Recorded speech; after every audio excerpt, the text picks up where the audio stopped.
YCP మాజీ మంత్రి విడుదల రజనీ టంగ్ స్లిప్ అయ్యారు. ఏపీ సీఎం చంద్రబాబు నాయుడును చంద్రబాబు గాడు అంటూ సంబోధించారు. నర్సరావుపేటలో జరిగిన విలేకరుల సమావేశంలో ఈ ఘటన చోటు చేసుకుంది. గతంలో కూడా పలువురు వైసీపీ నేతలు చంద్రబాబు నాయుడు చంద్రబాబు గాడు అని అన్నారు.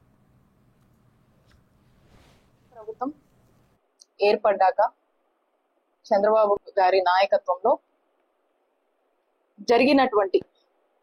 జరుగుతున్నటువంటి ఈ ఏడాదిగా కొనసాగుతున్నటువంటి అరాచకాలు, అవినీతి, అదుపు తప్పినటువంటి లా అండ్ ఆర్డర్, మహిళలకు చేస్తున్నటువంటి మోసం, విద్య రంగంలో చేస్తున్నటువంటి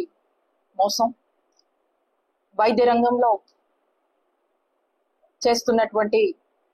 ఏదైతే నిర్వీర్యం చేస్తున్నారో దాని గురించి, అలాగే వ్యవసాయ రంగంలో రైతుల్ని ఏ విధంగా మోసం చేస్తున్నారు అనేటువంటి అన్ని అంశాలని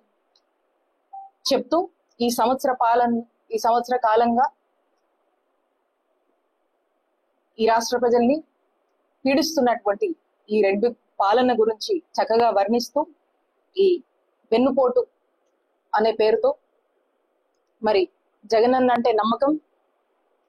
చంద్రబాబు గారు అంటే మోసం అని చెప్పి ఈ బుక్ లో అన్ని విషయాలు, జరిగినటువంటి అన్ని అరాచకాల గురించి ఇందులో పబ్లిష్ చేసి మా వైఎస్ఆర్ కాంగ్రెస్ పార్టీ మరి ఈ బుక్ ని రాష్ట్ర వ్యాప్తంగా రిలీజ్ చేయడం జరిగింది. మరి ఈ రోజు మన పల్నాడు జిల్లాలో ఇక్కడ ఉన్నటువంటి అందరూ ఇన్ఛార్జ్ గౌతమ్ రెడ్డి గారి మరి ఆయన అబ్జర్వర్ గా ఉన్నారు రావటం, అందరం కూడా కలిసి మరి ఈ రోజు మన జిల్లాలో ఈ పుస్తకాన్ని మరి లాంచ్ చేయడం జరుగుతా ఉంది. ఈ బుక్ లో మరి ఇందాక మనం మాట్లాడుకున్నట్టు అన్ని అంశాల గురించి ప్రజలు చూస్తా ఉన్నారు. జగనన్న ప్రభుత్వంలో ప్రజలకు, మహిళలకు, విద్యార్థులకు వైద్యం అందుకోవాలనుకుంటున్నటువంటి ప్రతి ఒక్కరికి, అలాగే వ్యవసాయం రంగంలో ఉన్నటువంటి ప్రతి ఒక్క రైతన్నకు, ప్రతి ఒక్క సామాన్యుడికి ఏ విధంగా మేలు జరిగింది, ఎంత మంచి జరిగింది, ఒక చక్కటి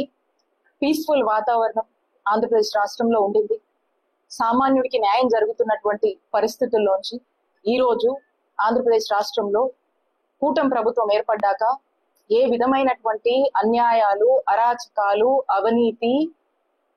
సామాన్యుడికి భద్రత లేదు అనేటువంటి ఒక పరిస్థితిలోకి ఈరోజు ఆంధ్రప్రదేశ్ రాష్ట్రం నెట్టివేయబడింది అనేది స్పష్టం అవుతా ఉంది.